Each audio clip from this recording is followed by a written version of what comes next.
چاہے وہ ساتھ ہی آپ کے کیوں نہیں بیٹھا ہوا. یعنی دو بندے آپس میں بات کر رہے ہیں، تیسرے کی بات ہو رہی ہے، تیسرا بھی وہیں بیٹھا ہوا ہے، لیکن نہ وہ بات کرنے والا ہے نہ وہ مخاطب ہے، وہ تھرڈ پرسن ہے، اس کو غائب کہتے ہیں. تو انگلش میں تھوڑے سے زیادہ کلیئر اس کی ٹرمینالوجی ہے کہ بات کرنے والا فرسٹ پرسن متکلم، بات سننے والا سیکنڈ پرسن، اور جس کی بات ہو رہی ہے وہ تھرڈ پرسن کہلاتا ہے. اب ہمیں کچھ الفاظ یاد رکھنے ہوں گے، یاد کرنے ہوں گے اور پھر یاد رکھنے ہوں گے جو کہ اس میں ضمائر ہیں. تو اگر کوئی ایسا شخص جس کی بات ہو رہی ہے وہ واحد ہے اور مذکر ہے تو اس کے لیے ہوا. اگر وہ دو ہوں جن کی بات ہو رہی ہے تو ہما، اور زیادہ لوگوں کی بات ہو رہی ہے تو ہم، اور یہ سارے کے سارے مذکر ہیں. ایک مذکر کے لیے ہوا، دو کے لیے ہما اور زیادہ کے لیے ہم. اور اگر مونس کی بات ہو رہی ہوگی تو ایک مونس جس کی بات ہو رہی ہوگی ہیا اس کے لیے استعمال ہوگا. دو ہوں گی تو ہما، اور زیادہ کی بات ہو رہی ہوگی تو ہننا. اب اگر حاضر کی یعنی سیکنڈ پرسن کی بات کرتے ہیں تو پھر ہم کہتے ہیں انتا، یعنی میں اگر کسی ایک آدمی سے بات کر رہا ہوں تو اس کو کہوں گا انتا. دو لوگوں کو مخاطب کر رہا ہوں تو انتما کا صیغہ استعمال کروں گا. اور اگر میں زیادہ لوگوں سے مخاطب ہوں جیسا کہ آپ لوگ یہاں پر موجود ہیں تو میں یہ کہوں گا انتم موجود، کہ آپ لوگ جو ہیں وہ موجود ہیں. تو انتم اپنے مخاطب جو تعداد میں زیادہ ہوتے ہیں ان کے لیے انتم استعمال کیا جاتا ہے. اگر مخاطب لوگوں میں خواتین شامل ہیں تو پھر ایک خاتون کو میں کہوں گا انتی، یعنی انتی مسلماتن، کہ تم مسلمان ہو. اور اگر دو سے مخاطب ہوں گا تو میں انتما کا صیغہ استعمال کروں گا. اور اگر زیادہ ہیں تو میں کہوں گا انتن مسلماتن، کہ تم زیادہ ہو اور تم مسلم خواتین ہو.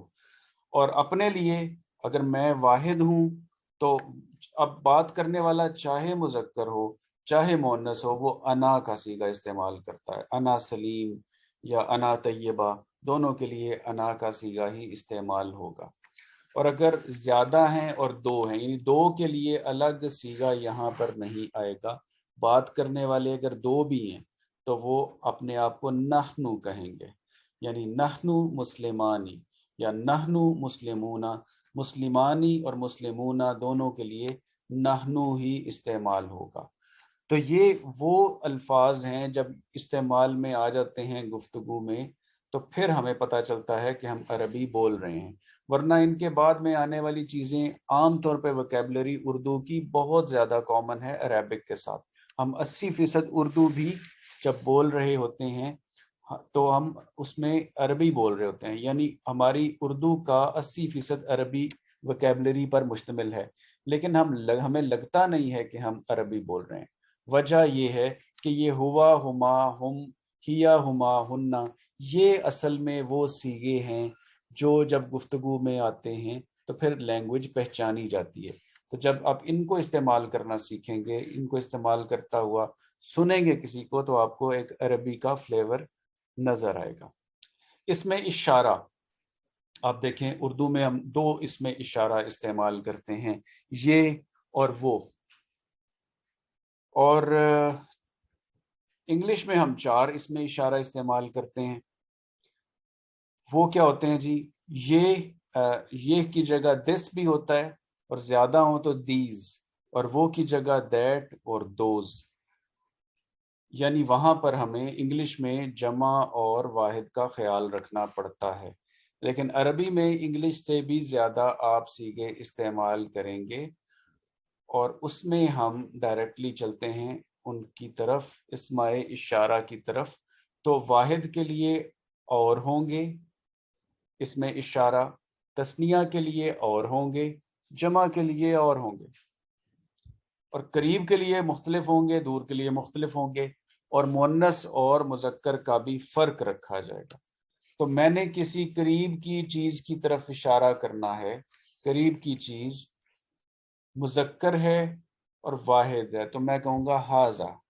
جیسے ہاذا کتابن، آپ جانتے ہیں کہ کتاب عربی میں مذکر ہے، واحد ہے، تو حاذا کتابن یہ اشارہ قریب ہے، حاذانی دو چیزوں کی طرف اگر میں نے اشارہ کرنا ہے تو حاذانی کتابانی، دو کتابیں ہوں گی تو میں حاذا نہیں کہوں گا، حاذانی کتابانی، اور اگر زیادہ کتابیں ہوں گی تو میں کہوں گا ہؤلائی کتبن، زیادہ کتابوں کے لیے ہؤلائی استعمال ہوگا۔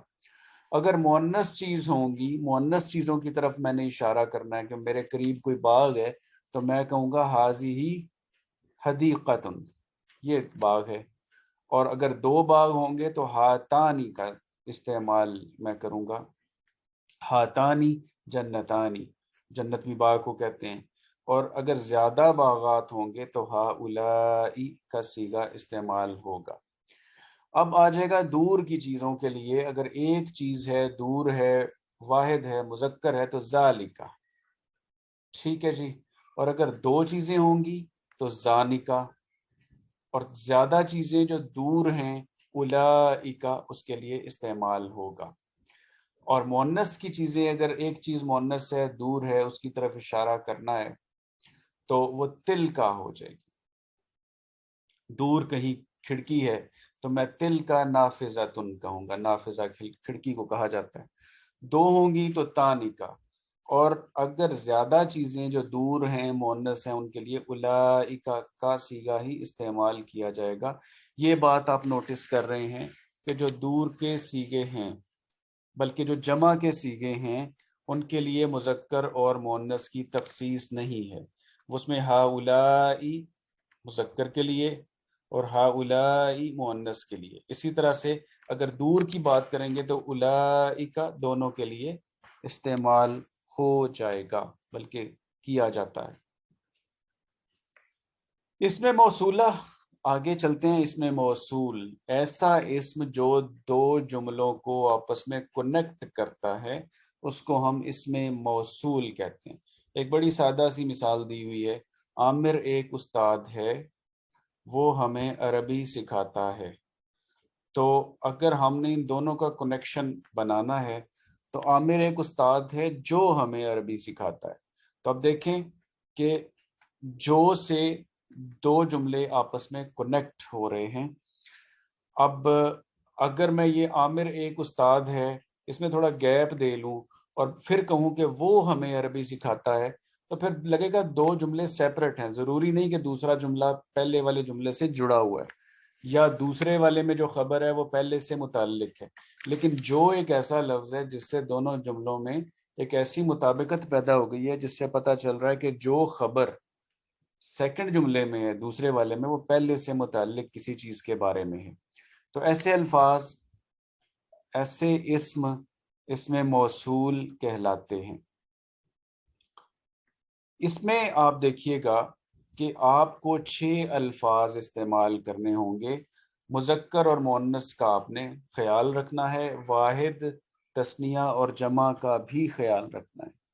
تو واحد کے لیے اگر کوئی واحد اسم استعمال ہوا ہے جملے کے پہلے حصے میں، اور تو دوسرے جملے کے ساتھ جوڑنے کے لیے الذی استعمال ہوگا۔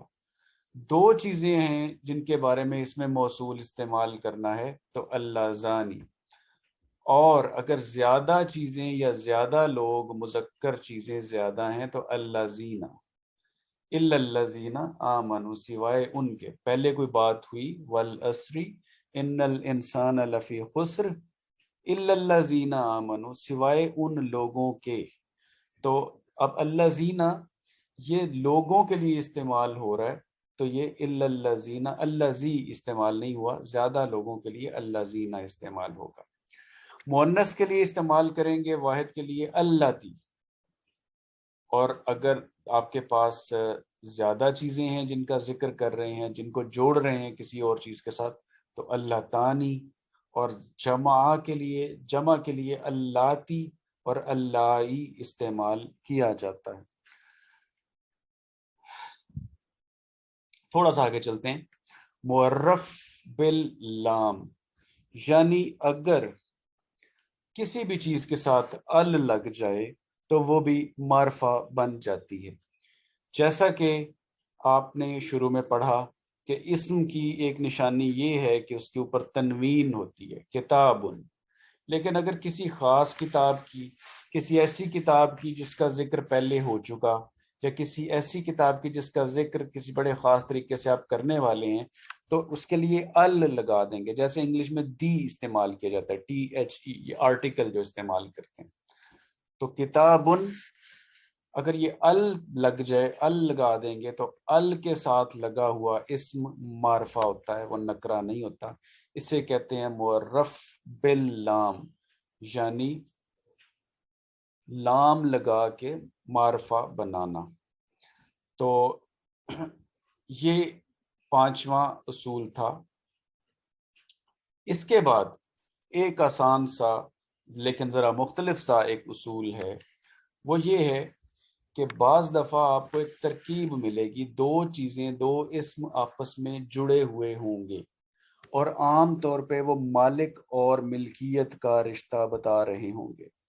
دو اسم ہوں گے، اکٹھے ہوں گے، اس میں جو بعد میں ہوگا وہ مالک ہوگا، اور پہلے والا جو ہوگا وہ ملکیت ہوگی، جیسا کہ کتاب اللہ.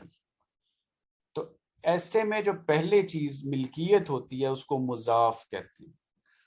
بعد میں آنے والا جو لفظ ہوگا، جو مالک ہوگا، اگر وہ اس میں معرفہ ہے تو پہلے والی چیز بھی اس میں معرفہ ہو جائے گی. جیسا کہ اللہ، اس میں کتاب اللہ میں اللہ کا جو نام ہے یہ معرفہ ہے. کتابن، ظاہر ہے کہ کتابن نکرہ ہوتا ہے، لیکن کتاب اللہ، اللہ کی کتاب، تو یہ اب کتاب بھی نکرہ نہیں رہی بلکہ یہ معرفہ ہو گئی ہے. تو اسے آپ مضاف الی معرفہ کہیں گے. مضاف الیہ کے ویسے قوانین ہم چند روز کے بعد پڑھیں گے مرکب اضافی میں، وہاں پر یہ چیز زیادہ اچھے طریقے سے انشاءاللہ تعالی العزیز واضح ہوگی. ساتواں اور آخری اصول یہ ہے کہ جب بھی کسی چیز کو بلایا جائے، کسی نام کو، چاہے وہ جاندار ہو، بے جان ہو، آپ اس کو بلائیں گے تو آپ یا کہہ کے بلاتے ہیں، یا ولدو. یا اگر اللہ کو پکار رہے ہیں تو اللہ تو خیر پہلے ہی معرفہ ہے، لیکن پھر بھی یا لگا دیا جاتا ہے. تو آپ نے دیکھا کہ ولدن کسی لڑکے کو کہا جاتا ہے، کوئی لڑکا، کوئی خاص لڑکا نہیں، لیکن کسی کی طرف آپ نے اشارہ کیا، ظاہر ہے اس کی طرف توجہ، یعنی الفاظ یہاں پر کوئی رول پلے نہیں کر رہے، یہاں جسچرز رول پلے کر رہے ہیں. ظاہر ہے جب آپ کسی کو پکار رہے ہوں گے، اس کی طرف رخ کریں گے، اس کی طرف کوئی اشارہ کریں گے اور کہیں گے یا ولدو، کہ او بھائی بات سنو، تو آپ کے جسچرز نے ایک کو اپنی طرف متوجہ کیا، اپنے آپ کو آپ نے اس کی طرف متوجہ کیا. اس سارے عمل میں وہ جو ہوتا ہے جسے پکارا جا رہا ہوتا ہے وہ نکرہ بھی معرفہ بن جاتا ہے. اور ڈکٹیشن میں اس کی بڑی نشانی یہ ہے کہ یا کا لفظ استعمال کیا جاتا ہے. تو یا ولدو، اے لڑکے، اب جس کو پکارا گیا وہ بھی معرفہ بن گیا. اب اس میں ایک بات یہ بتائیں گے کہ وہ ان 7 میرٹس پہ جو نام پورا نہیں اترے گا، ان 7 میرٹس پر جو نام پورا نہیں اترے گا وہ نکرہ ہوگا. اور دوسری یہ بات یہ بتا رہے ہیں کہ پہلی 4 اقسام بنیادی طور پہ ہی معرفہ ہوتی ہیں، جبکہ آخری جو 3 ہم نے پڑھی ہیں، 5، 6 اور 7، وہ ایک ٹریٹمنٹ کے بعد معرفہ بنی تھی. جیسا کہ آپ نے دیکھا، ہم نے پکارا، یا لگا دیا، وہ نام معرفہ بن گیا. ہم نے مضاف الی المعرفہ کر دیا، کسی کو ملکیت بنا دیا خاص نام کی، کوئی معرفہ کی ملکیت بنی، کوئی نکرہ چیز معرفہ کی ملکیت بنی، وہ بھی معرفہ بن گئی، مضاف الی المعرفہ. اور اس کے علاوہ ایک یہ تھا کہ کسی کے ساتھ ال لگا دیا تو وہ چیز بھی معرفہ بن گئی. تو یہ 7 اصول تھے. ان کو اب انشاءاللہ تعالی ہم کسی وقت ریوائز بھی کریں گے. موسٹ